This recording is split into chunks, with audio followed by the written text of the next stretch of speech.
주주는 캐노니컬에서 아주 중요하게 생각하고 있는 툴이에요. 그래서 그 우분투 하면은 이제 주주가 항상 따라서 같이 얘기가 나올 거예요. 그러니까 주주라는 게 뭔지, 어떤 건지 이런 거 컨셉을 좀 이해하시는 게 앞으로 우분투를 사용하실 때 도움이 되실 것 같아요. 자, 그럼 시작하겠습니다. 네. 죄송합니다. 이 시간이 제가 오늘 원래 저거거든요. 그 공콜로케이션이라고 그 주말 그 모니터하는 거 있잖아요. 아, 예. 네, 그건데 공교롭게 행사가 겹쳐가지고. 근데 또 아까 시작하려고 하던 그 시점에 또 갑자기 알람이 떠가지고. 네. 지금 이번에 시작할게요. 예. 자, 그럼 처음에 이제 주주가 뭔지 좀 설명을 해드리고요. 주주 데모를 간단하게 보여드릴 거예요. AWS하고 주주하고 어떻게 동작하는 건지. 근데 지금 주주가 뭔지도 모르는 상태에서 AWS 이렇게 하니까는 뭔지 감도 잘 안 오시죠? 보시면 아실 거예요. 그 다음에 이제 마스가 뭔지도 좀 설명을 해드리고요. 그리고 나서 오픈스택을 한번 설치해 보신 분 있으세요? 그 오픈박스? 아니 예, 그거 설치만 하고, 네. 데브스택만 설치하고. 데브스택. 네, 안 쓰고. 네. 그러니까 오픈스택 들어보셨죠, 다들? 네. 그 오픈스택을 이제 주주를 이용해서 어떻게 디플로이 할 수 있는지. 근데 실제로 지금 캐노니컬에서 프로젝트는 주주를 이용을 해서 다 디플로이를 하고 있어요. 그래서 주주를 이용을 해서 오픈스택을 어떻게 디플로이 할 수 있는지 그거를 데모를 좀 보여드릴 거예요. 그리고 이제 주주의 핵심이라고 할 수 있죠. 참이라는 거를 통해서 이제 여러분들이 원하는 어플리케이션이나 이런 것들을 이제 디플로이하고 설정도 하고 뭐 스케일 확장도 시키고 하는 이런 것들을 관리하는 이런 것들을 할 수가 있어요. 참에 대해서 그냥 간략하게 한번 설명을 해드릴게요. 자, 주주가 뭐냐면요, 주주는 서비스 오케스트레이션을 제공한다. 이거 보면 이 말만 들어서는 잘 몰라요. 이게 무슨 소리인지. 근데 이제 이런 경우 있죠. 서버를 이제 자기가 어떤 서비스를 디플로이 하고 싶은데 디플로이하고 이제 그 서비스를 매니지먼트 하고 싶은데 예전에는 이제 이런 식이었죠. 서버를 준비하고 거기다 OS 설치하고 어플리케이션 설치하고 설정 잡고 그다음에 다른 어플리케이션을 또 설치를 하고 그 어플리케이션하고 서로 또 컨피그레이션을 맞춰서 연결시켜주고 하는 이런 작업들을 했어요. 근데 이게 점점 디플로이 해야 될 서비스는 복잡해지고 많아지고 이런 것들을 한꺼번에 주주라는 걸 통해서 같이 할 수 있도록 하는 거예요. 그 비슷한 일을 하는 게 또 있죠. 퍼펫, 그 다음에 또 셰프. 그쵸, 셰프, 그 다음에 또 뭐 안시블 뭐 이런 것들을 통해서 할 수도 있죠. 그런 것들을 통해서 할 수도 있고 주주를 통해서 할 수도 있어요. 근데 주주는 약간 지향하는 점이 조금 달라요. 그래서 주주는 컨피그레이션도 할 수 있고 매니지도 할 수 있고 메인테인도 할 수 있고 디플로이, 스케일 뭐 이런 것들을 다 할 수 있어요. 그리고 그 여러 가지 그 프로바이더들, 그러니까 마스나 아마존 EC2, 그다음에 오픈스택 아니면 MS 애저 뭐 이런 것들을 클라우드 환경을 통해 가지고 자기가 원하는 서비스를 이제 실제로 디플로이 할 수 있도록 해주는 거예요. 컨테이너도 지원을 하고요. 밑에 보시면은 그러니까 태그나 아니면 하드웨어 스펙을 지정을 해서 자기가 원하는 그 서버에다가 자기가 원하는 서비스를 디플로이 할 수도 있어요. 네, 이런 식이에요. 그 주주 클라이언트가 이제 데모에서는 제 PC가 되겠죠. 그다음에 주주 클라이언트가 주주 스테이츠 서버라고 하는 곳으로 연결을 해서 이쪽에 머신들에다가 서비스 워크로드를 디플로이를 하는 거예요. LXC 컨테이너에다가 디플로이 할 수도 있고 KVM 그 가상 머신에다가 디플로이를 할 수도 있고요. 이제 베어메탈에다가 디플로이를 하고 싶으면은 마스를 쓰면 되죠.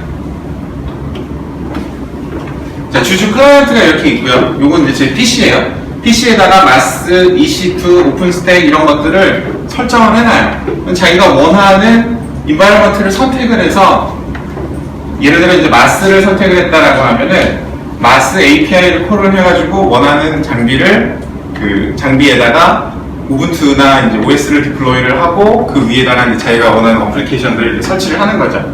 마스를 쓸 수도 있고요. AWS EC2 환경을 써서 클라우드를 그 클라우드 환경을 이용을 해서 서비스를 디플로이 할 수도 있어요. 오픈스택도 있고요. 지원하는 그 인바이러먼트는 꽤 많아요. MS 애저도 지원하고, 뭐 조이언트도 지원하고 상당히 많이 있어요. AWS에다가 간단하게 워드프레스, MySQL을 디플로이를 할 거예요. 이렇게 하면 이제 간단하게 워드프레스 설치할 수 있고 서비스 할 수 있겠죠.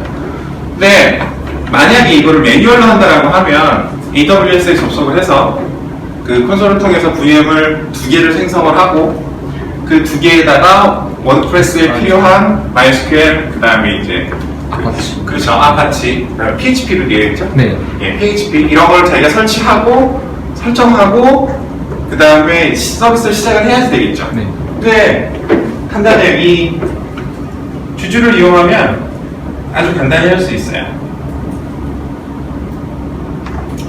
아, 죄송합니다. 이거 화면을 같이 보면서 하는 게 낫겠네요.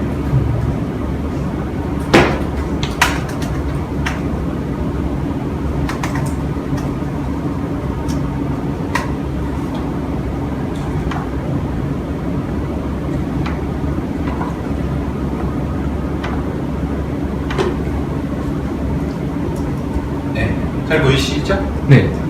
미션 너무 작죠?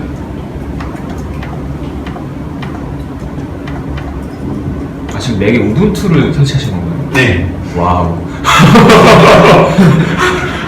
와우. 이게 맥이 하드웨어도 참 좋아요. 예.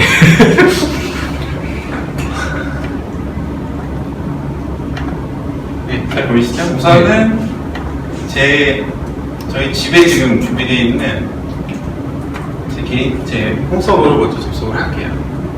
VPN 끊겨나?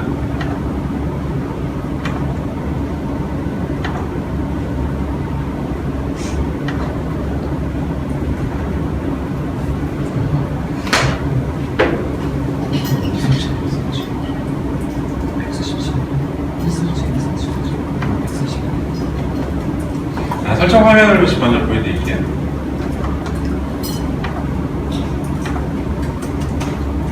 양 파일을 열어보시면은 여기가 이제 디폴트로 지금 마스 인바이러먼트가 설정이 되어 있는 게 보이시죠? 네. 그래서 요 밑에 이제 인바이러먼트별로 오픈스택도 있고요.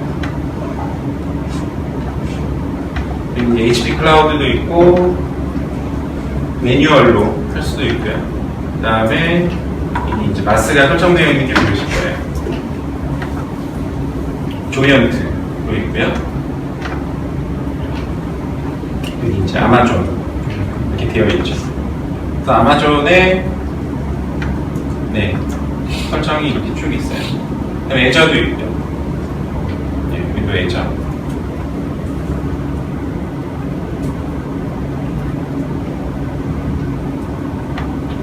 네, 그러면은 지금 제가 사용하는 환경을 인바이러먼트를 아마존으로 지금 변경을 했죠. 마스로 되어 있는 거를 아마존으로 변경을 했어요. 맨 처음에 사용하실 때는 부트스트랩을 하는 거예요. 이게 부트스트랩을 하면은 그 AWS에 자기가 이 클라이언트가 접속을 해서 그 스테이트 서버를 만들어요.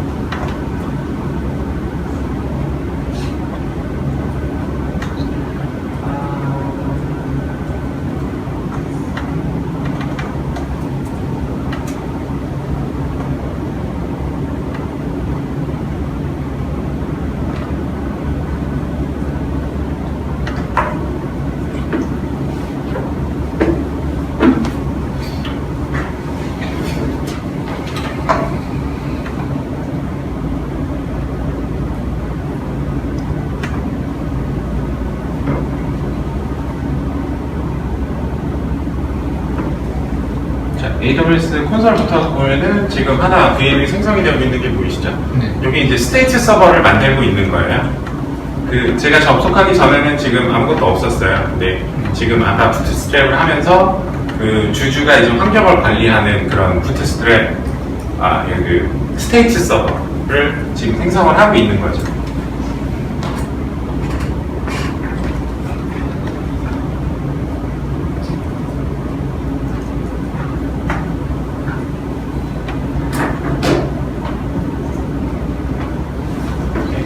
이니셜라이징 하고 있고요.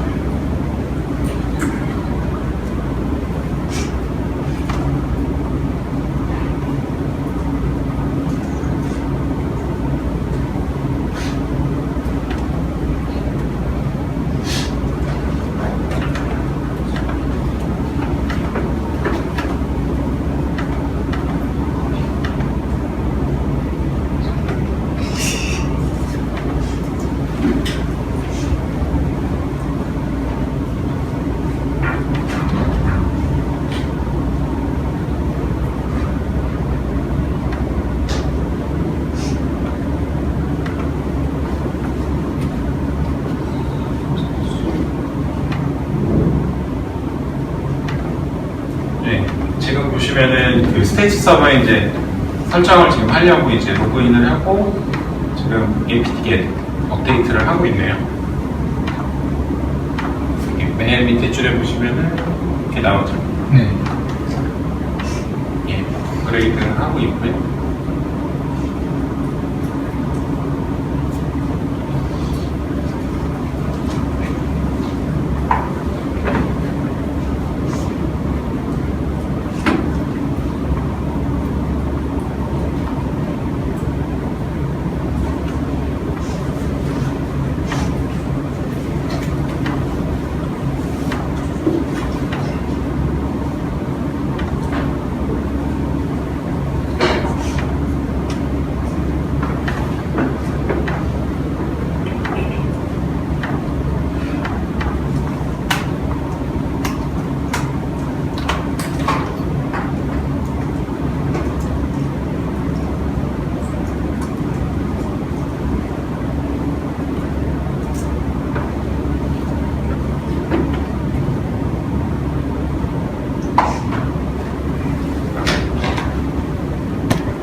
그럼 저 지금 이 설정은 다 주주 세팅에다가 다 모아놓고 그걸 실행하면 이제 바로 싹 다 올려버리는 건가요? 그 주주 세팅에서 필요한 거는 AWS 지금 같은 경우에 AWS에 접속하는 거잖아요. 네. AWS에 접속하기 위한 크리덴셜들 있죠. 네. 그 패스워드 그 암호키 2개. 예, 팬키하고. 예, 그거만 딱 설정해 놓으면 나머지 지금 주주 부트스트랩을 하면은 그쪽에 그 정보를 가지고 AWS에 접속을 해서 필요한 작업들을 지금 하고 있는 거예요. 아, 그러니까 기본. 다른 설정 같은 것도 필요 없어요. 아, 그냥 기본적으로 다 해야 되는 것들은 이미 다 되는 네. 거를 그냥 바로 다 디플로이를 해주는군요. 지금 현재 단계는 서비스를 디플로이 하는 건 아니고 네. 그 환경을 처음에 이제 만들기 위해서만 그 초기 작업만 하고 있는 거죠.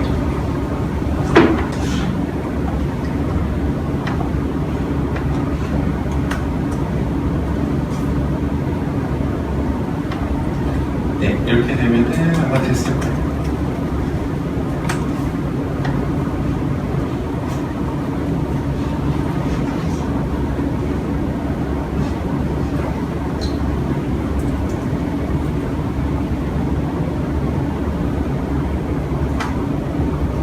네, 자 다시 주주 스테이터스 하면은요.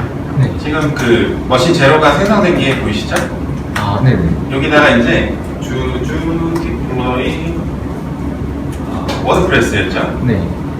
워드프레스.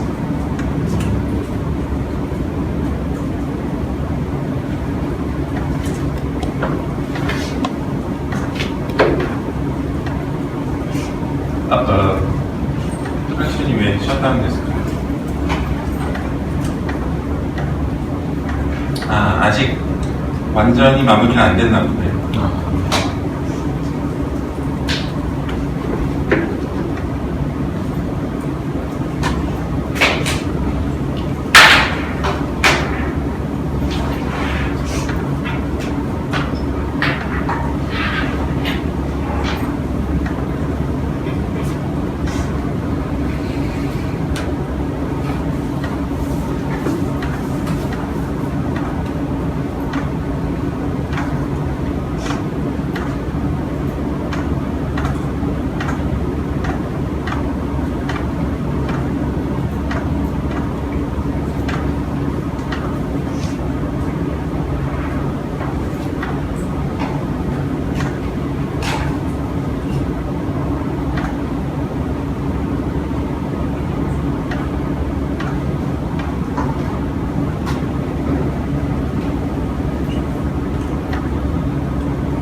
자, 지금 제가 그 주주 디플로이 워드프레스라고 네. 했죠?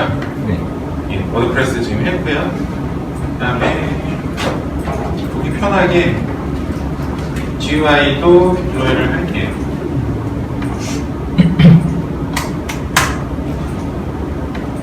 지금 여기 보시면은 머신 1이 지금 머신 1에 대해서 세팅하고 있는 게 보이시죠? 이 머신 1 펜딩 프로비저닝 나오는 거 보이시죠?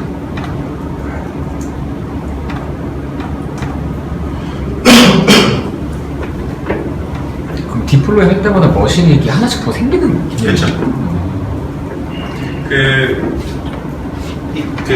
저희가 이제 어떤 그 워드프레스를 디플로이하고 이 위에다가 다시 주주 GUI를 또 디플로이 하겠다라고 하면 그렇게 할 수도 있어요. 근데 그렇게 하면은 참에서 컨피그레이션이 꼬일 수도 있어요. 네. 그래서 기본적으로 제 레코멘데이션 하는 거는 그 서비스 하나를 하나의 머신에. 그러니까 요즘에 또 컨테이너 많이 쓰니까요. 네. 컨테이너를 이용을 해서 이제 밀집도를 좀 높일 수 있겠죠. 이제 그런 식으로.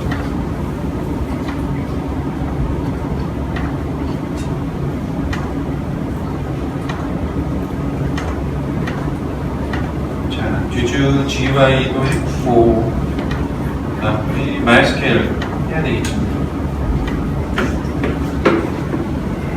이 워드프레스, 그 다음에 주주 GUI, 그 다음에 이제 지금 디플로이한 MySQL 이런 것들은 하나의 참이라는 걸로 다 만들어져 있어요. 이미 다 만들어져 있는 게 그 참스토어나 아니면은 참스토어인데 그 런치패드 안에 그 참을 만들고 있는 사람들이 있어요. 네. 그걸 이제 같이 갖다가 쓰는 거예요. 지금 제가 특별한 다른 옵션을 주지는 않았잖아요. 이렇게 하면 디폴트로 런치패드에 있는 참, 공개되어 있는 그 참을 갖다 쓰도록 그렇게 되어 있는 거예요. 그래서 여기서 보시면은 지금 VM이 지금 2개가 새로 또 생성이 됐죠. 네. 이제 MySQL 디플로이 했으니까 하나 더 올라올 거예요. 네, 이렇게 올라왔죠? 네. 이렇게 그 VM에 대해서 자기가 신경 쓸 필요가 없어요. 이렇게 서비스를 그냥 디플로이를 하면 되는 거죠. 그러니까 아주 빨리 디플로이를 할 수 있죠. 이제 그 문제가 되는 거는 이제 AWS에서 VM이 빨리빨리 실행이 안 된다는 거. 네. 그러니까 이제 자기가 한번 이렇게 만들어 놓고서 참이라는 걸 만들어 놓고 그걸 이용해서 계속 그냥 디플로이를 하는 거죠. 예를 들어 이런 시나리오가 좀 가능하겠죠. 그러니까 그 서비스 성능을 모니터링을 계속 하고 있는 거예요. 하고 있다가 이제 응답 시간이 떨어졌다, 그 다음에 성능상으로 좀 문제가 있다라고 하면 그 주주 커맨드를 호출하도록 그렇게 설정을 하는 거죠, 자동으로. 그럼 이제 유닛을 하나 더 추가하도록, 예를 들어 MySQL 유닛을 하나 더 추가하든가, 아니면은 그 웹 서비스를 하나 더 추가하든가, 그러니까 그런 옵션을 또 제공을 하거든요, 주주가. 그러니까 주주 add 유닛 해가지고 유닛을 더 늘리는 거, 스케일 아웃하게 늘리는 거, 이게 가능하죠.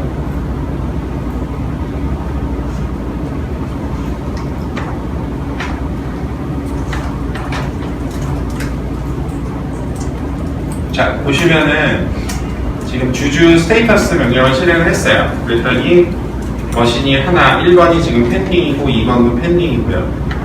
3번도 펜딩이고요. 펜딩은 아직 그 서비스를 디플로이를 못한 상태죠. VM만 지금 세팅하고 있는 상태인 거죠. 이 서비스로는 주주 GUI가 지금 디플로이가 되어 있고요. MySQL도 지금, 그 다음에 워드프레스 이렇게 되어 있죠.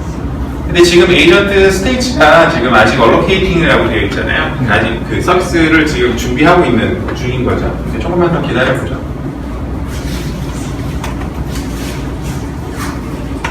네, 여기 지금 워드프레스는 인스톨링 하고 있고요. MySQL은 아직 얼로케이팅 하고 있네요. 예, 머신 1번은 지금 스타트 된 거가 보이시죠? 네.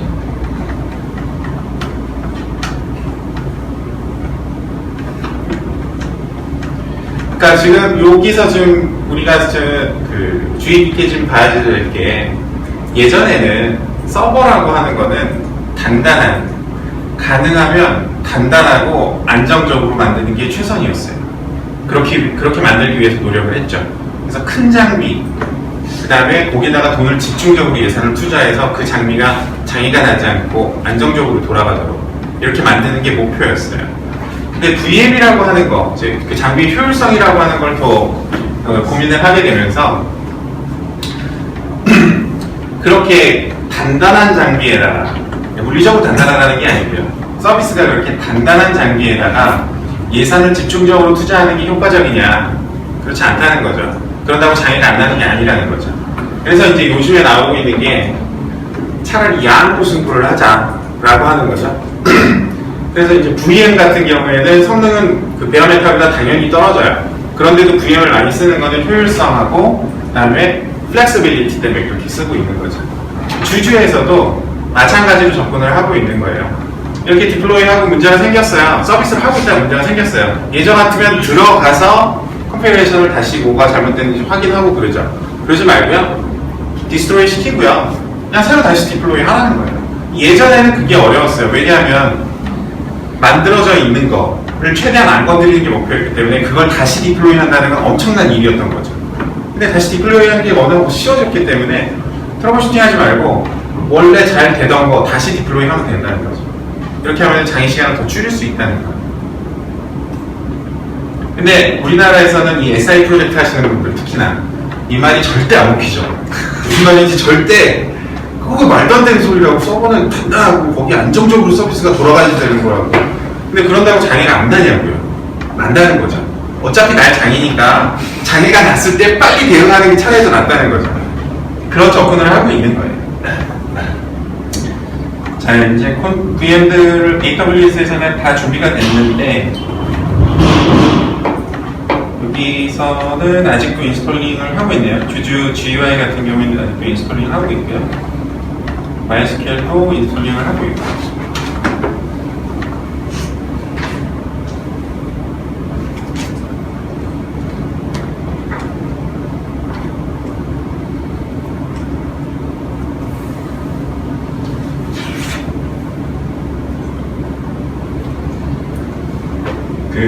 혹시 캐노니칼에서 일을 하시는 거가 관심이 있으시면은 주주 공부를 좀 하셔야 돼요. 요즘에 인터뷰할 때 계속 물어보는데 공부할 게 한두 가지가 아닌데. 오픈소스 주주요? 네, 오픈소스예요. 그리고 지금 그 우분투도 지원을 하고요, 윈도우도 지원을 해요. 예, 그 윈도우를 사용하는 어떤 회사에서, 회사 이름 기억이 안 나는데 그 회사에서 주주 이 컨셉이 마음에 들어서 이 주주를 그 윈도우에다 포팅을 했어요. 그래서 윈도우도 돼요. 그리고 최근에 이제 그 CentOS RHEL도 지원을 하거든요. 근데 뭐 잘 아시다시피 지원돼요. 주소 참여하는 거는 플랫폼에 상관없이 다 쓸 수 있고. 아니요. 이거 이따가 참여를 한번 보여드릴게요. 근데 참여 보시면은 이제 패키지 인스톨하는 게 우분투 방식이 다르고 레드햇 방식이 다르잖아요. 근데 그거에 맞춰서 해야지 되죠. 참을 만들 때. 물론 참을 그걸 다 지원하도록 만들 수도 있어요. 그냥 어차피 이건 스크립트니까요. 네. 그렇게 만들 수도 있어요. 근데 기본적으로는 그거에 대해서 참이 특별히 고유하는 건 없어요. 그러니까 그 작성자가 그거에 맞춰서 만들어야지 되는 거죠. 네, 이거는 우분투만 된다. 네. 우분투 14.04에서만 된다라든가 뭐 이렇게. 주주 중에 대주주는 누군가요? 주주 중에 대주주는 마크겠죠. 마크요. 그냥 갖고 있는 거 아닌가요? 주소 정도 갖고. 소유. 자, 이제 스타트가 다 스타트가 됐어요. 네. 네, 여기서 또 해줘야 될 게 지금 익스포즈드가 지금 펄스로 되어 있잖아요. 이게 뭐냐면 AWS 그 시큐리티 그룹 있죠. 그 시큐리티 그룹을 오픈을 시켜줘야 외부에서 접속을 할 수 있잖아요. 네. 이제 그거를 여기에서 이렇게 주주 익스포즈 주주 GUI 이렇게 하면은 시큐리티 그룹이 설정되어 있는 거를 이제 열어주는 거죠.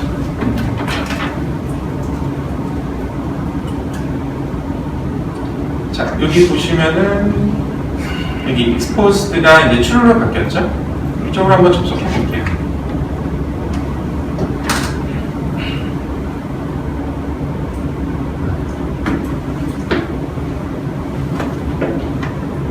그럼 주주 GUI가 지금 보이죠? 패스워드는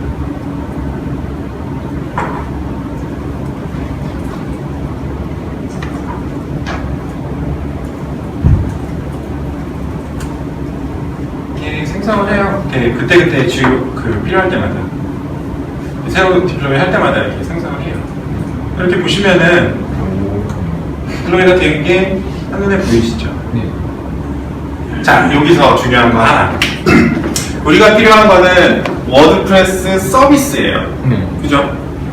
근데 우리가 해야 할 작업들은 컨피그레이션들을 서로 맞춰줘야지 되잖아요. 근데 주주에서 해주는 게 다른 일반적인 그 컨피그레이션 매니지먼트 툴이라고 하는 거하고 좀 차이점이 있는 게 주주는 이런 거 하나하나들을 다 그냥 서비스로 보고요. 이 서비스와 이 서비스에는 어떠한 릴레이션십이 있죠. 네. 그거를 서로 연결시켜 준다라고 하는 개념으로 접근을 해요. 자, 워드프레스를 내가 세팅을 했어요. 이 워드프레스에서 사용할 MySQL 데이터베이스의 IP를 찾아서 내가 워드프레스에다가 세팅을 해야 되잖아요. 그쵸? 근데 그럴 필요가 없다는 거죠. 왜냐하면 내가 필요한 거는 환경에 대한 정보가 아니라 서비스잖아요. 그러니까 워드프레스 MySQL 설치하고 이 두 서비스는 서로 릴레이션이 있다라고 이렇게 연결만 시켜주면은 IP가 뭐든 패스워드가 뭐든 자기가 설정을 그냥 하게 한다는 거죠. 그게 주주에서 지향하는 거예요. 어떻게 릴레이션을 걸어주냐면요, 이렇게 해서 이렇게 커밋, 컨펌 시키면은요 연결이 되는 거예요. 자, 여기 보시죠. 그럼 이제 그 필요한 릴레이션에 이제 필요한 작업들. 자, 여기 보시면은 여기 퍼블릭 그 어드레스를 갖고 오고요. 그다음에 데이터베이스 이름도 갖고 와요. 그 데이터베이스 이제 유저, 그다음에 패스워드 이런 것들을 다 가지고 오는 거죠. 뭐로 설정이 되어 있는지 일일이 그거를 다 맞출 필요가 없다는 거예요. 그냥 여기서 주주 참에서 그거를 다 그 자동으로 설정해서 서로 간에 이제 릴레이션십을 엮어준다는 거죠. 이게 왜 중요하냐면요.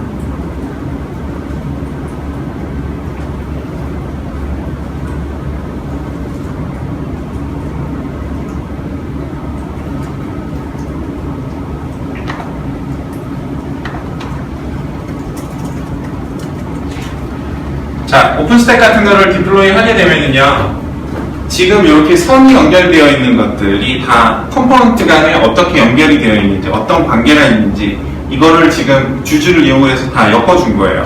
실제로 이거보다 더 복잡한 관계가 들어가죠. 오픈스택 같은 경우에는. 그래서 오픈스택을 디플로이 할 때 이런 관계 하나하나씩을 다 설정을 해주든가 아니면 그거를 그 셰프 레시피 같은 거에다가 이제 집어넣어놓고 해야지 되는 거죠. 근데 주주에서는 이런 컴포넌트들에 대한 정보를 스테이트 서버에서 갖고 있기 때문에 사용자가 컴포넌트에 대한 정보를 일일이 세세하게 신경 쓸 필요가 없다는 거예요. 이렇게 하면은 빠르고요. 휴먼 에러도 없을 수 있죠.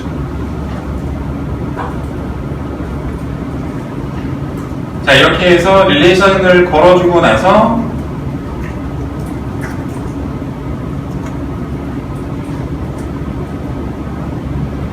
워드프레스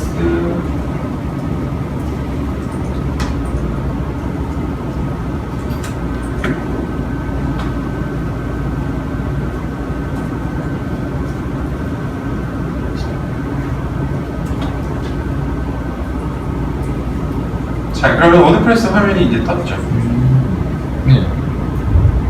그 다음에 이제 워드프레스 초기 설정 화면이에요. 이제 설정하시고 사용하면 되는 거죠. 아주 빨리 이렇게 디플로이를 할 수 있죠.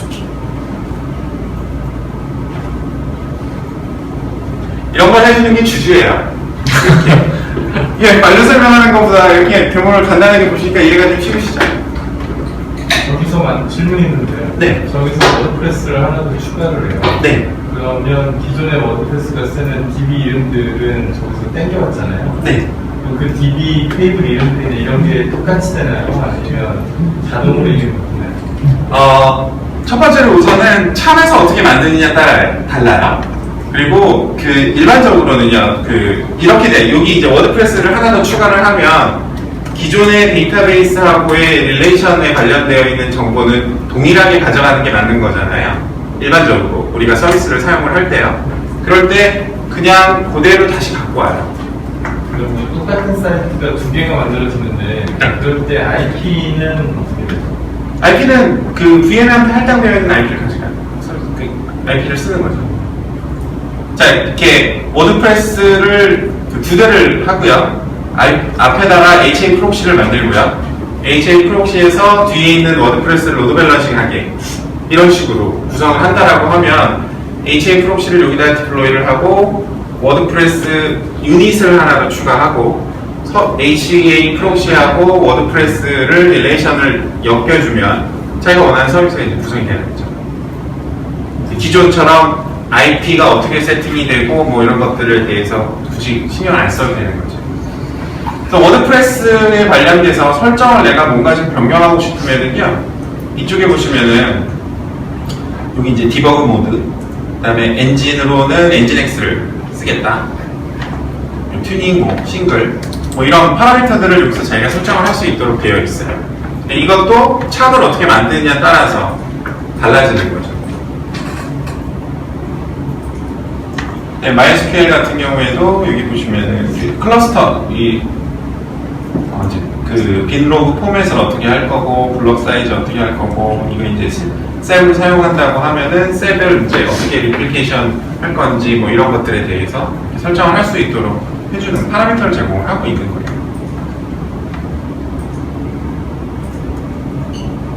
이렇게 만든 다음에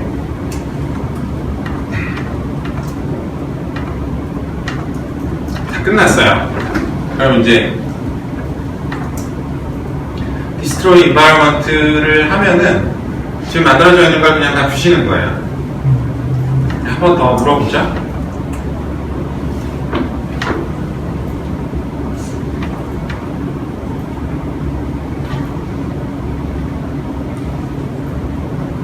그럼 이제 그냥 셧다운 다 시키고 있죠.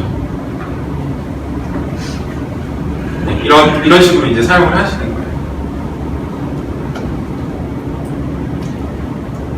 자, 그러면은 또 이제 마스라고 하는 게 나오는데, 마스가 뭐냐면은요,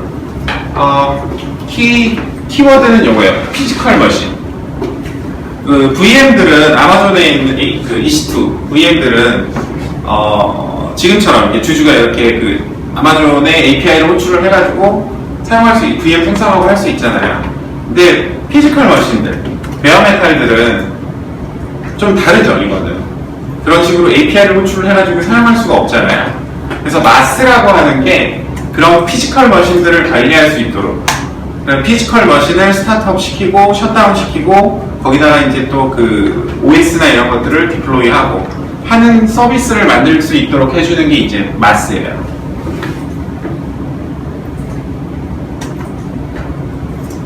자, 이건 마스 화면이에요. 지금 보시면은 7개 노드가 이 마스에 등록이 되어 있어요. 마스 서비스에. 그래서 장비 머신 이름들이 이렇게 지금 등록이 되어 있죠. 7대가 이렇게 지금 등록이 되어 있어요. 이건 지금 제 집에 있는 그 환경이에요. 그래서 주주에서 장비가 필요하다라고 마스 API를 호출을 하면은 여기에 있는 것들 중에 하나를 골라서 할당을 해주는 거예요. 그러면은 그 주주는 거기다가 이제 자기가 원하는 서비스를 디플로이를 하는 거죠. 이런 걸 해주는 게 마스예요. 그래서 지금 보시는 것처럼 주주 클라이언트가 마스 서버에다가 이제 API 콜을 하면은요, 이거를 피지컬 머신에다가 마스가 그 OS나 서비스를 이렇게 디플로이를 해주는 거죠. 그 역할을 해주는 게 이제 마스예요. 그럼 이제 이렇게 쓸 수 있잖아요.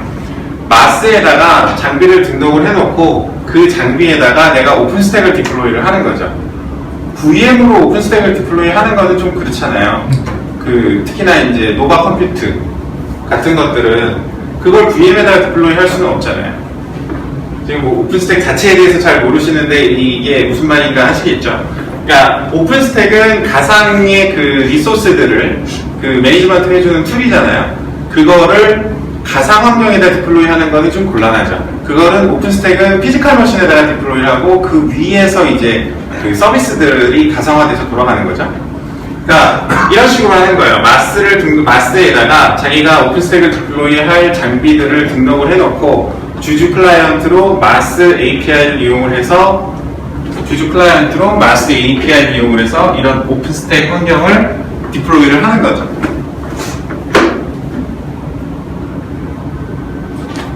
자, 이렇게 나오는 거예요. 그래서 여기 보시면 노바 컴퓨트가 있고요. 글랜스, 신더, 퀀텀 게이트웨이 뭐 이런 컴포넌트들이 이렇게 있죠. 이런 컴포넌트들을 디플로이하고 서로 릴레이션십을 걸어주고 하는 작업을 하게 되는 거죠. 백문이 불여일견이죠. 확실하네요. 확실하네요. 바로바로 보여주시고. 자, 요거는 제 마스 환경으로 지금 바꿨어요. 시간이 부족한 관계로 어제 저녁에 미리 다 디플로이를 해놨어요. 장비만 디플로이 했어요. 그 서비스는 디플로이 안 했고요. 이 장비 설치하는 건 시간이 좀 걸리니까요.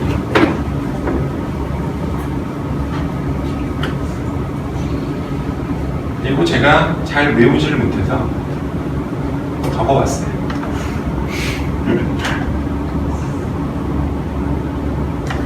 자, 요것들 지금 여기 1번 참 MySQL, RabbitMQ, 오픈스택, 대시보드 이런 컴포넌트들을 지금 써있는 곳에다가 제가 다 디플로이를 할 거예요. 디플로이를 할 때 컨테이너도 지원을 해요. 주주가 LXC 컨테이너도 도커는 아직 지원하지 않아요. 근데 그 컨테이너를 지원하기 때문에 컨테이너 형태로 이런 컴포넌트들을 디플로이를 하면 굳이 아주 많은 머신이 또 필요가 없겠죠.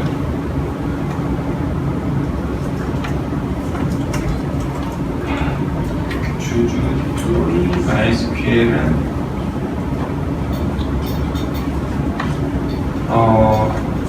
지금 보시는 커맨드가 주주 디플로이 MySQL을 그 LXC 컨테이너로 24번 장비 요거 지금 24번이라고 되어 있는 이 장비에다가 이제 디플로이를 하는 거예요.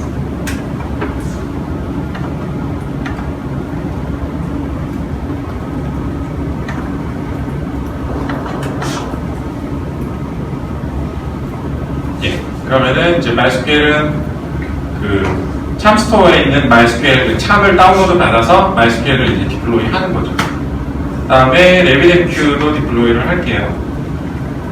이건 26번.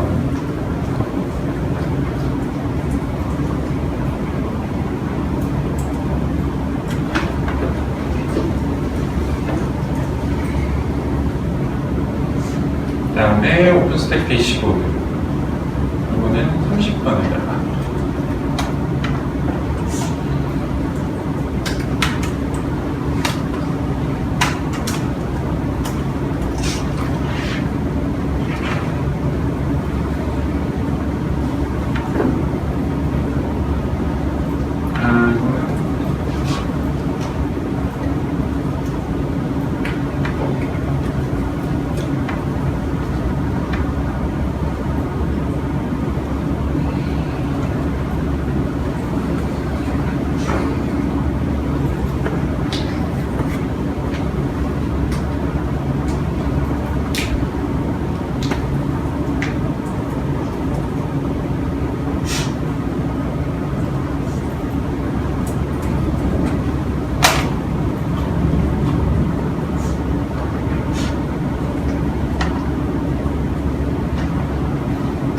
다시 조석해서 보시면은 MySQL, RabbitMQ, 오픈스택 이렇게 지금 디플로이가 되고 있는 게 보이시죠?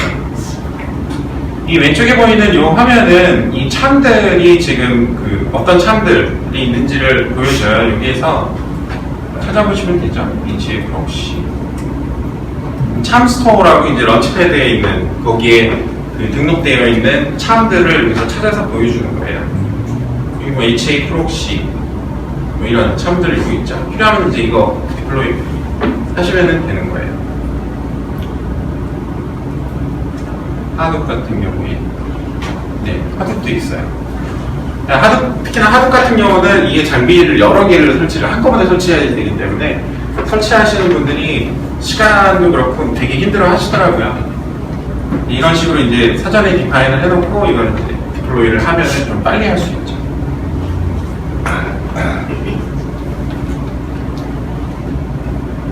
자, 그럼 MySQL은 벌써 다 됐네요. 다음으로 또 넘어갈게요. 이 키스톤도 24번에다가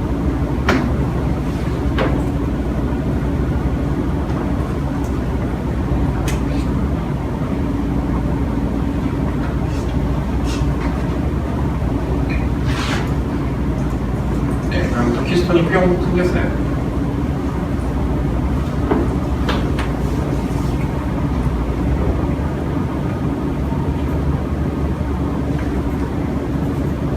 네, 신도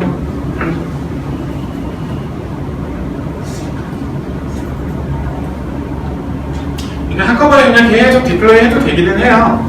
근데 이 제 그 서버가 제 개인 서버가 이렇게 성능이 좋지 않거든요. 그래서 한꺼번에 막 디플로이 다 해놓으면은 시간이 더 오래 걸리더라고요. 그래서 하나하나씩 지금 하고 있는 거예요. 성능이 어느 정도? 지금 제 예. 서버요? 예. 메모리 그 저거 있죠? 그 인텔도 아, 예. 예, 그거예요. 메모리 8기가 밖에 안 돼서 8기가고 그다음에 CPU 이제 코어가 이제 4개. 4개인가? 하이퍼 스라이딩 해서 4개일 거예요.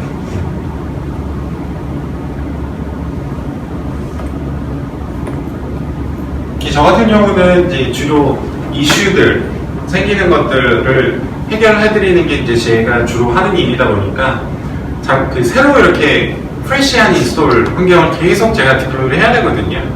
그래서 그런 경우에 이렇게 쓰기가 꽤 좋더라고요. 특히나 이제 개발자들 자기가 그 환경에서 테스트하기 위해서 이렇게 프레시 인스톨 계속 해야 되잖아요. 그럴 때 이걸로 이렇게 디파인 해놓고 쓰면 참 편하더라고요.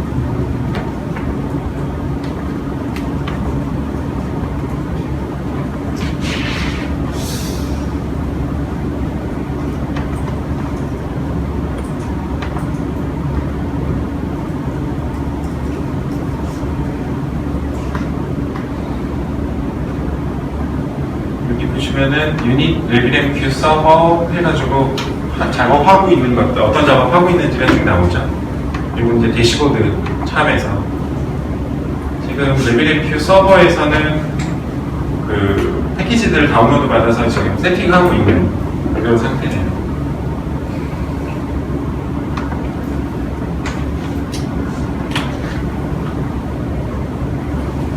이 오픈스택을 실제로 멀티노드에다가 설치를 하려면 대부 스택 말고요. 그런 걸 멀티노드에다가 설치를 하려면 시간이 꽤 오래 걸리거든요. 그 시간도 오래 걸리는 데다가 컨피그레이션 하나 잘못하면은 여러 컴포넌트들 간에 컨피그레이션 하나만 잘못해도 뭔가 동작을 하지 않거든요. 그런 상태에서 페이스북이나 아니면 커뮤니티나 이런 데다가 그 글을 올리잖아요. 안 된다고. 올리면은 좋아요만 눌러요. 원래 그런 데 아니었나요? 남의 질문 좋아요. 근데 나도 몰라. 나도 알고 싶어. 네. 근데 그걸 참 찾기가 어려운 이유가 네. 컨피그레이션 하나가 틀린 경우에는 이게 어디서부터 잘못된 건지 찾아내기가 상당히 까다로워요. 그렇기 때문에 자동화시키는 거. 우리나라에서는 제가 만나본 분들은 이 자동화시키는 거에 대해서 극도의 거부감을 가지고 계시는 분들이 계세요. 두려워해요. 뭔가 어떻게 돌아가는지 자기가 알 수가 없으니까. 근데 이렇게 자동화를 시킨다고 하는 거는 실수를 줄일 수 있는 좋은 방법이거든요. 사전에 정의되어 있는 대로. 자, 그러면 레비램큐도 됐고, 오픈스택도 됐고, 오픈스택 대시보드도 됐고요. 자, 그러면은 됐고, 이제 신더하고 글랜스를 조회를 할게요.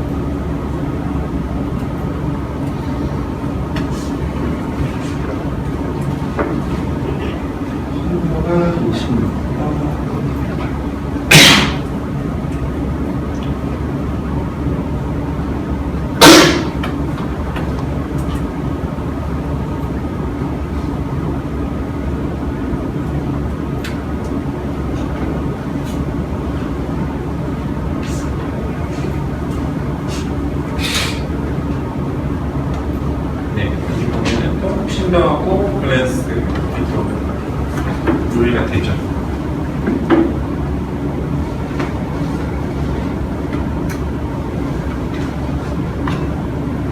작년에부터 그 캐노니컬에서 작년에부터 이 주주를 가지고 실제 오픈스택 그 커스터머들 사이트에 디플로이 하기를 시작을 했어요. 작년에는 이슈가 되게 많았죠. 안 돼서요? 안 돼서.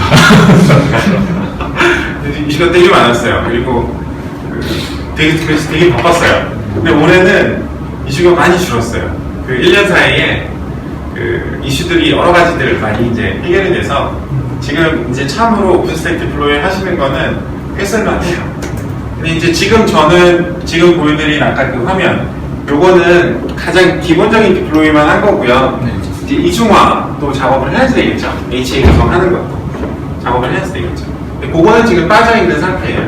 근데 참에 보면은 참들 안에 그 코드를 보시면은 그 참아 컴포넌트별로 이중화하는 거를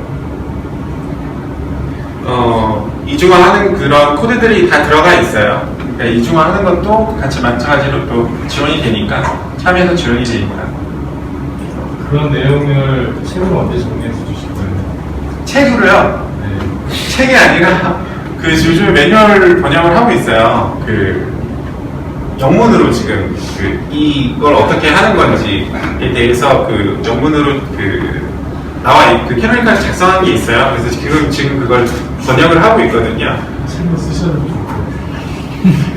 그런데 그거를 모르겠어요. 이거를 공개를 해도 된다라고 하면 제가 공개를 할 예정인데 회사에서 이거를 공개하지 않고 어떤 교육을 받는 사람들한테만 제공을 할 건지 그거는 아직 모르겠어요. 근데 그게 공개해도 된다라고 하면 제가 공개를 할게요. 뭐 그것만 따라 하셔도 거기에는 대부분 내용들이 다 포함이 되어 있더라고요. 특별히 그런 책을 구매하시라고 하실 필요는 없을 것 같아요. 자, 키스톤도 이제 끝났네요. 키스톤 됐으니까 이거 노바 클라우드 컨트롤러를 조회를 할게요.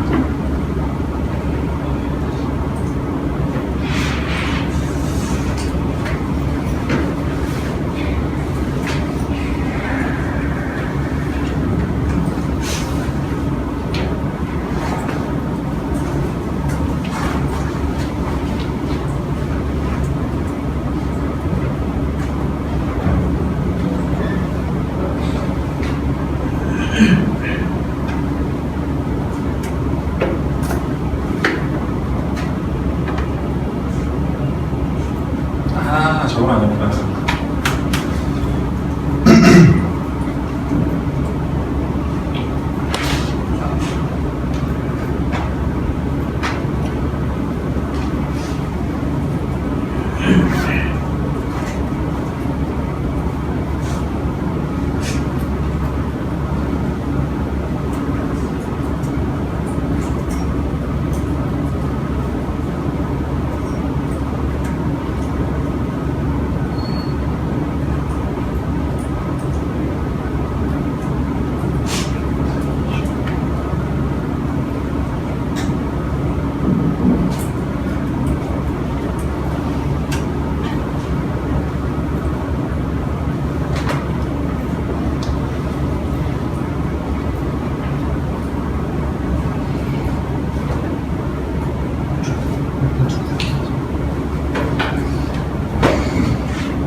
근데 저렇게 머신 번호를 임의로 부여하는 혹시 이유가 있으신 거예요?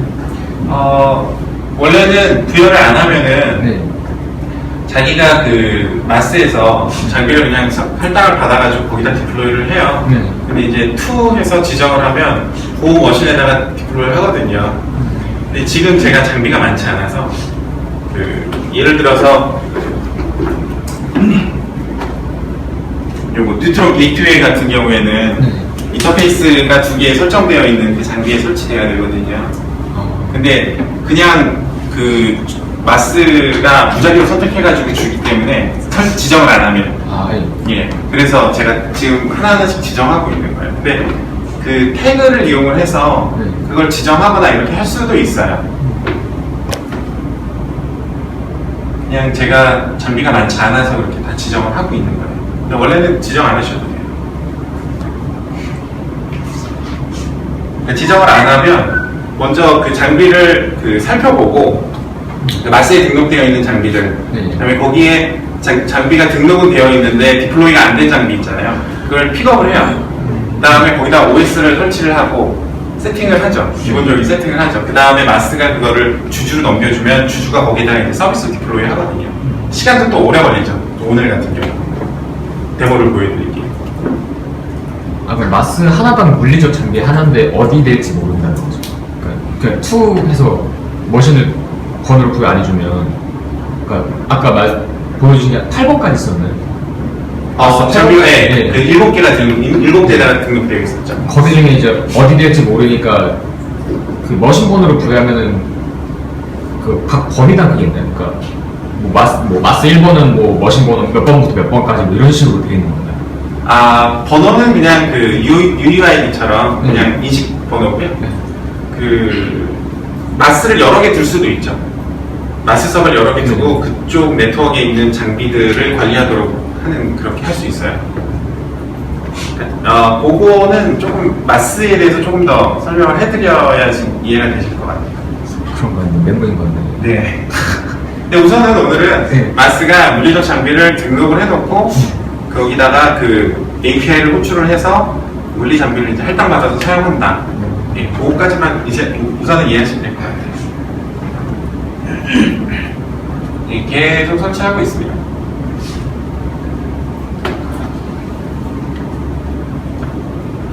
국내 기업에서 실제 주주랑 마스를 도입해서 쓰는 데가 있나요? POC 말고. 프로덕션에서 쓰고 있는 데는 없는 걸로 알고 있어요. 아직 POC는 네. 뭐 통신사에서 되게 좋아해요. S로 시작하는데. 네. 생들 중에 하나. 네, 통신사에서 좋아해요. 근데 이제 몇 가지 제약이 또 있어요. 여러 가지 제약이 있죠. 이제 그러다 보니까는 우선 뭐 POC용으로 이렇게들 하는데 실제 프로덕션에서 쓸 때는 또 좀 여러 가지 문제 때문에 고민들을 하죠. 지성님이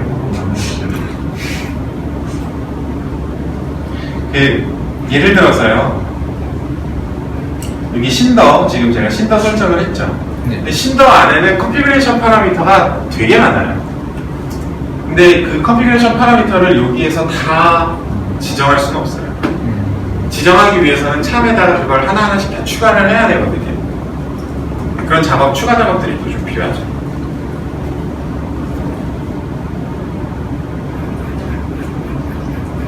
근데 이 UI가 꽤 사람들은 이 UI가 꽤 마음에 드나 봐요. 그리고 이게 되게 직관적이라고 생각들을 하시나 봐요. 그래서 UI를 보여드리면은 우리는 오픈소스 프로젝트답지 않게 UI에. 근데 캐노니컬에서 이거 담당하는 팀은 따로 있을 정도예요. 그러니까 UI에 되게 신경을 많이 쓰고 있어요.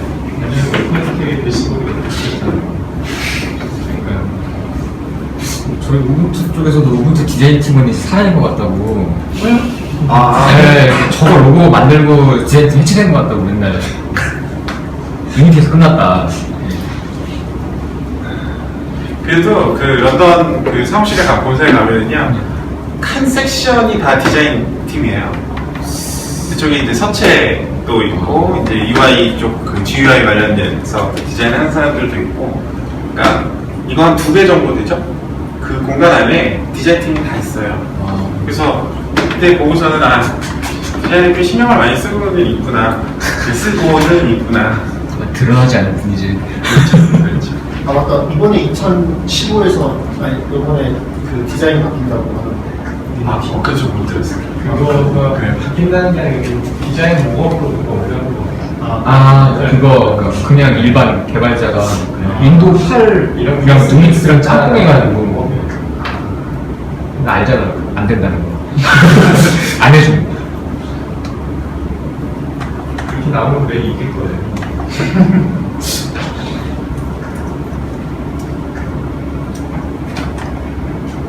맞다. 그 세프는 어떤 툴인지.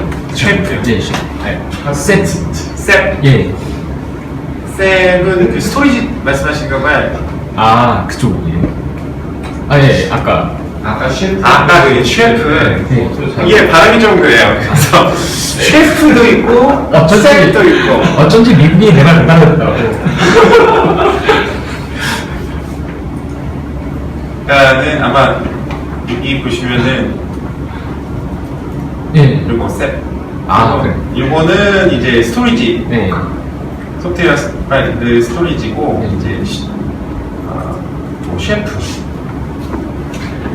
여기 셰프는 없군요. 여기 있다. 셰프는 이제 이런 거예요. 그러니까 이 장비가 네. 그 데이터 센터 가면은 장비가 되게 많잖아요. 근데 그 예를 들어서 웹 서버가 200개가 있으면 200개의 컨피그레이션을 바꿔주는 작업이요. 네. 분명히 실수가 나요. 그쵸. 네. 그 파라미터 하나 바꿔준다. 바꿔주고 재시작한다. 라고 하는 거 사람 손으로 하면 분명히 오류가 나요. 그리고 분명히 200대 중에 한 대는 작업 안 했어. 그래서 고객센터에 전화 오는 게 됐다 안 됐다 그래요. 이게 참 그 개발자 입장에서는 지금 팔짝기 누르시잖아요. 안 되면 안 되든가. 네. 근데 199개는 잘 되는 거고 컨피그레이션 하나 안 바꾼 그 한 대에서 오류가 나는 거죠. 이런 경우들이 종종 생기잖아요. 네. 이거는 찾기가 어렵기 때문에 해결하는 것도 시간도 많이 걸리고요. 그래서 이런 걸 생각한 거죠. 200대의 컨피그레이션은 동일하잖아요. 네. RP나 이런 환경 정보는 좀 다르겠지만 어플리케이션의 그 정보는 동일하잖아요. 이런 그냥 한꺼번에 넣을 수 있도록 해주는 그런 툴이라고 생각하시면 될 것 같아요. 그러면은 주주랑은 좀 많이 다른 개념이네요. 그러니까 이런 것들을 서버에 직접 접속해서 사람들이 네. 서버에 직접 접속해서 이런 변경을 일일이 하지 않아도 된다라고 하는 점에서는 같죠. 근데 그 셰프나 아니면 안시블이나 이런 것들은 그러한 그 서비스별로의 정보를 어딘가에다가 자기가 등록을 해야지 돼요. 등록을 해서 거기서 있는 걸 갖고 와가지고 하는 건데 이 주주 같은 경우는 서비스에 오리엔티드 되어 있으니까 서비스에 있는 걸 갖고 오는 거죠. 정확하게는 그 스테이트 서버 안에 몽고DB 안에 그게 저장이 되어 있어요. 그래서 그거를 그냥 컴포넌트들이 그냥 갖고 오는 거죠.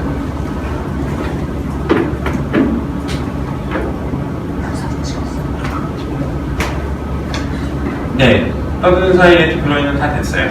다행이네요.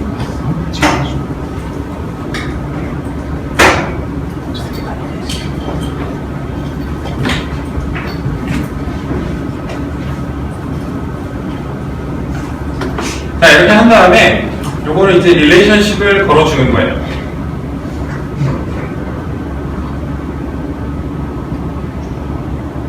이렇게 GUI에서 해줘도 되고 CLI에서 하셔도 되고요.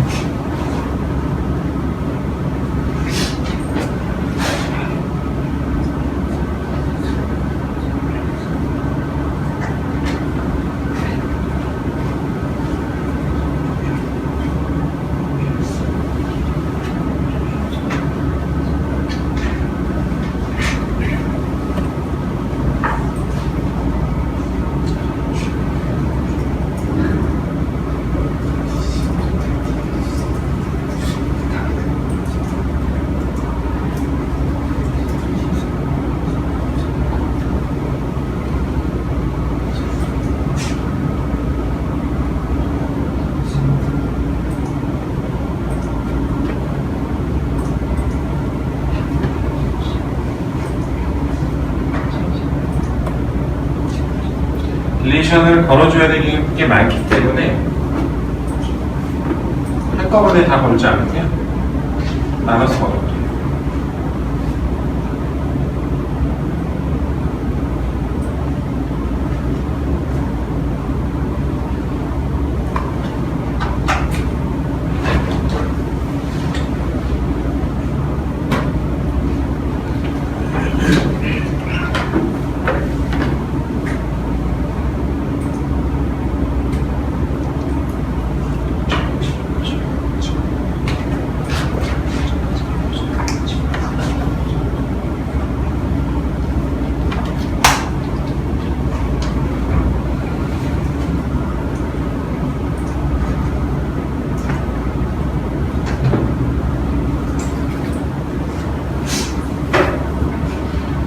그래서 디버그 로그를 보시면은 이제 그 컴포넌트들 간에 지금 막 그 서로 릴레이션십을 막 걸어주고 하는 메시지들을 보실 수 있죠.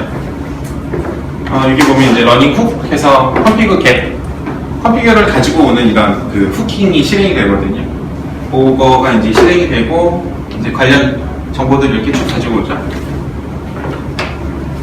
근데 우리나라도 그렇고 이런 컨피그레이션 매니지먼트 툴이 좀 이슈가 있는 게 그렇게 빨리 정확하게 그런 걸 디플로이 할 수 있다라고 하는 장점은 있는데요. 그 컨피그레이션 매니지먼트라고 하는 그 이제 컨피그레이션 변경 사항들에 대해서 추적하고 기록되고 그다음에 테스트되어야 된다라고 하는 이런 그 컨피그레이션 매니지먼트 그 뭐라 그러죠? 그런 프로세스가 있거든요. 그거하고는 좀 충돌이 나죠. 그래서 이걸 어떻게 해결할지는 잘 모르겠네요. 시간이 조금 오버됐는데요.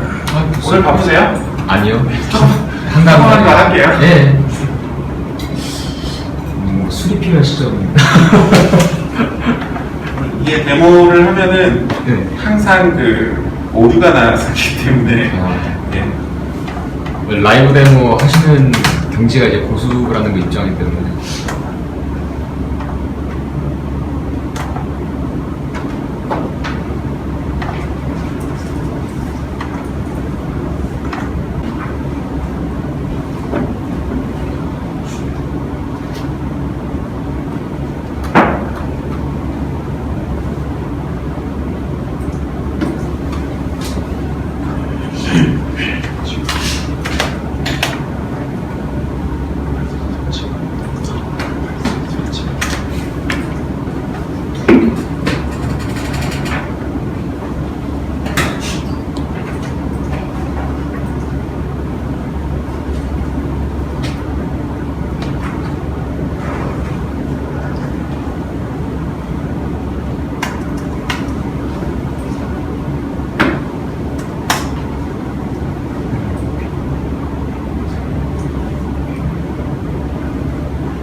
자, 우선 그 디플로이는 됐어요. 다음에 이 키스톤에 보시면은 파라미터가 하나 있는데 이거 이제 그 대시보드에서 접속할 때 사용하는 패스워드예요. 그거를 먼저 바꿔줄게요.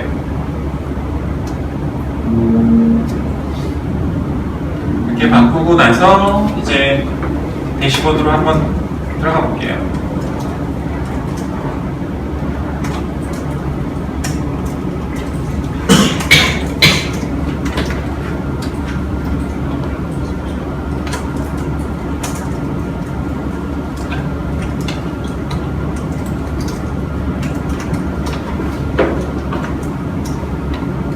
자, 그러면은 대시보드가 뜨게 보이시죠?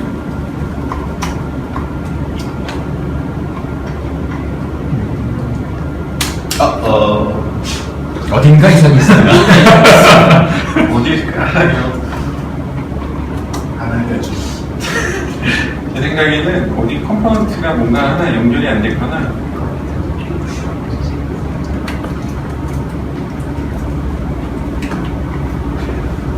컴퓨레이션을 적다가 뭔가 오류가 났거나 그럴 거예요. 참을 실행하다 오류가 나면 여기 이렇게 그 오류가 나오거든요. 아, 네. 여기 없는 거 봐서는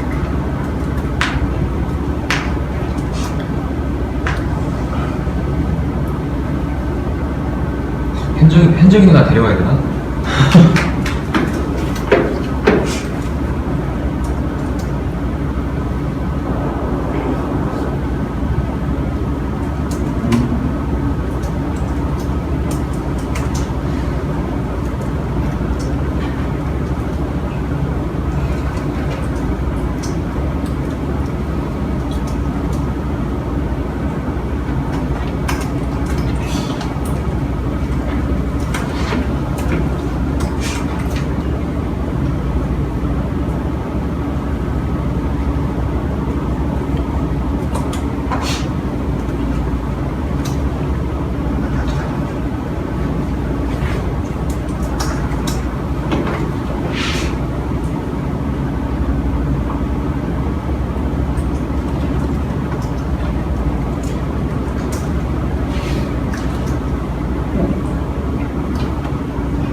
역시 깨끗한 데모는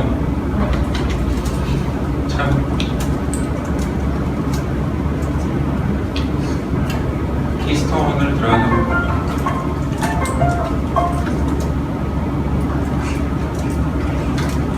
원래 깨끗한 데모란 존재하지 않습니다.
제가 그저께 디플로이 할 때는 잘 됐거든요. 분명히 참을 누군가 바꿔가지고 그 사이에 역시 나만 안 돼.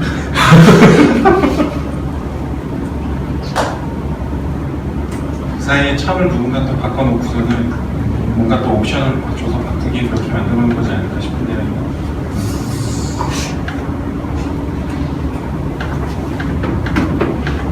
하나도 되네. 아, 자, 그러면은 지금 보시는 건 이제 대시보드 로그인 했죠? 네. 이제 여기에서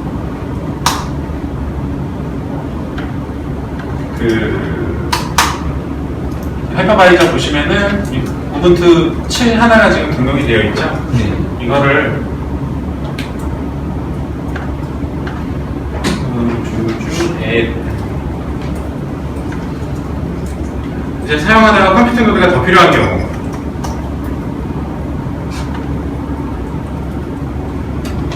이렇게 커맨드를 치시는 거예요. 그러면은 이제 뭐가 컴퓨터 노드가 하나가 더 추가된 게 보이시죠? GUI에서 보시면은 이 색깔이 이렇게 바뀌었죠? 네. 그래서 이렇게 유닛이 하나 더 추가됐고 하나는 지금 펜딩이고 하나는 이제 러닝이고요. 이런 식으로 유닛을 추가해 나갈 수 있는 거죠. 그래서 이 추가가 다 되고 보면 여기에 이제 호스트가 하나 더 등록이 될 거예요. 뭐 이런 식으로 이렇게 자동화된 환경을 사용하실 수 있게 되는 거죠. 오픈스택 또 중요한 워크로드고요. 그 다음에 하두 이런 여러 가지 워크로드들이 있잖아요. 이걸 이렇게 자유롭게 디플로이를 하실 수 있다는 거, 그거를 해가시면 될 것 같아요.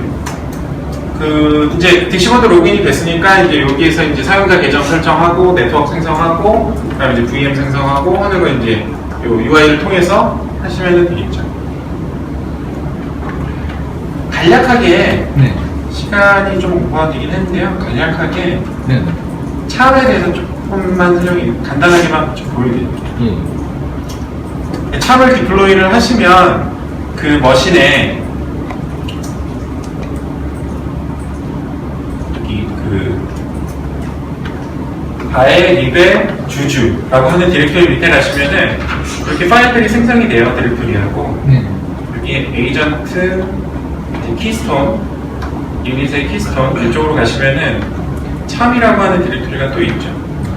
네.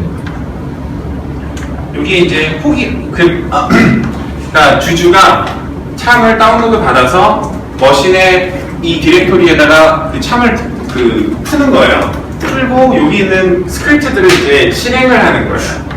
그래서 훅이라고 하는 데 들어가 보시면은 여러 가지 그 스크립트들이 지금 보이시죠? 여기에서 이게 다 지금 keystone _hook.py 이 파일로 연결되어 있는 게 보이실 거예요.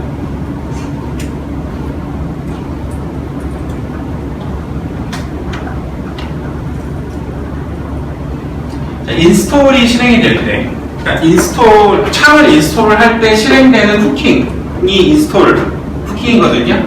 여기 보시면은 사전에 설치하기 전에 필요한 모든 작업들 하고요. 그 다음에 인스톨레이션 소스, 그 앱겟 소스 요거 있죠? 요거 이제 컨피그레이션 하고요. 그 다음에 apt 업데이트 하고, 그 다음에 인스톨 이렇게 하는 게 이제 보이시죠? 그러니까 이런 식으로 스크립트를 만들어가지고 집어넣는 거예요. 그래서 인스톨하는 시점에서 참이 해야 될 거, 밑에 보시면 config changed, 컨피그레이션이 변경이 될 때, 아까 제가 UI에서 보여드렸던 그런 그 파라미터들 있잖아요.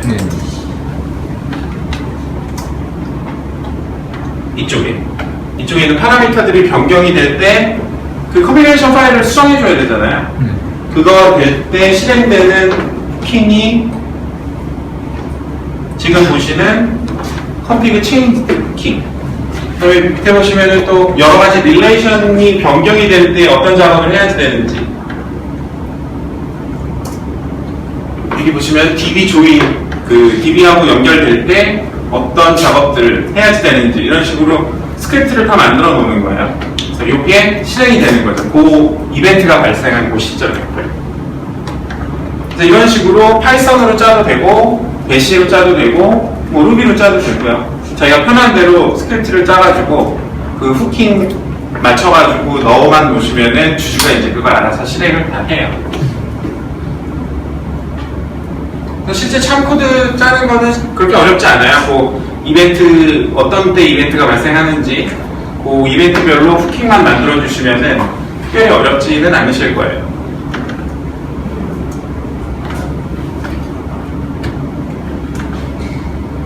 참에 대해서 관심이 있으시면 그 유튜브에 그 참스쿨이라고 하는 채널이 있어요.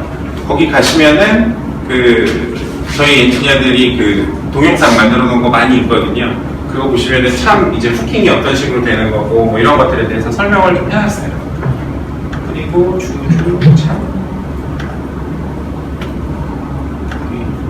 주주참.com 들어가시면은요. 이 안에 그 도큐멘테이션도 그렇고요. 그 다음에 참들 그리고 데모도 보실 수 있어요. 이 참 스토어로 가보시면은 지금 작성되어 있는 참들, MySQL, 키스톤, 아파치2 이런 참들을 다 보실 수 있어요. 근데 웬만한 것들은 거의 다 만들어져 있어요. 이제 어플리케이션 필요하신 거별로 이제 해서 사용하시면 됩니다. 데이터베이스 페르코나, 예, 지금 보시는 거, 이 페르코나 클러스터 같은 거 이제 MySQL 이중화하는 거, 그냥 이 참 간단한 디플로이 하시면 돼요. 그리고 셀도, 셀 OSD 같은 것들도 되어 있습니다.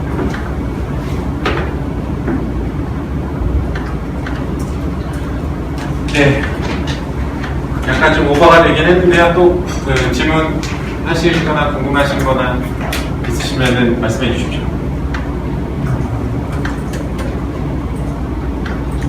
네. 좀 쫄아서 지금.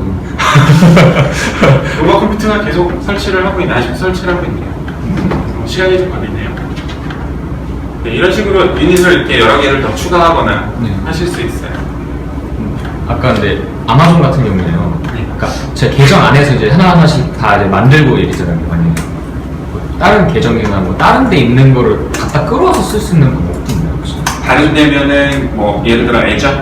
뭐 그런 것도 아예 다른 서비스도 있고 아니면은 뭐 일반적인 뭐 예를 들어서 제 로컬에 있는 그거랑 같이 쓴다던가 이런 식으로 하실 수 있겠죠. 그 VL 이미지를 AWS에다가 등록을 해놓고요. 그 이미지를 사용해서 디플로이 하도록 그런 식으로 하실 수 있겠죠. 아니, AWS 혼자만 쓰고 있어가지고 그렇게만 할 수가 없어가지고요. 네.